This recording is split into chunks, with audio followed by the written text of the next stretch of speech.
Hey kids, it's time for everyone's favorite spring tradition, the Top 10 list. This year's Top 10 list is brought to you by the COVID-19 crisis and the book of Proverbs.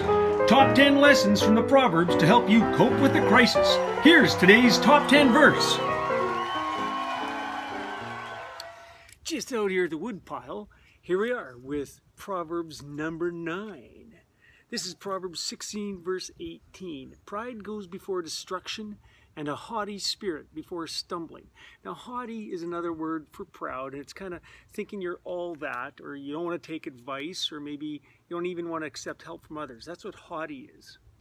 So Proverbs 16 verse 18, this one, and the one I read yesterday, Proverbs 3 verse 5 to 8, that was trust in the Lord with all your heart, and don't lean on your own understanding, or don't rely on what you know or what you think you know.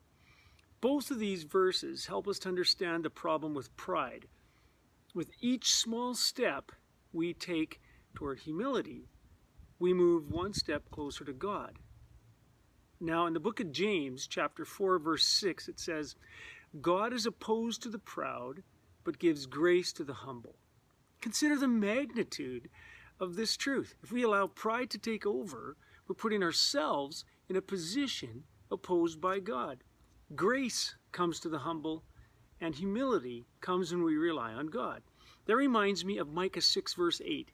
And this verse is on our TV announcement loop, and it's the last slide in that loop. And you've all heard this a bunch of times. It goes like this. What does the Lord require of you? To act justly, to love mercy, and to walk humbly with your God. That is a lifelong lesson to learn. Let's all keep practicing that one. See you tomorrow.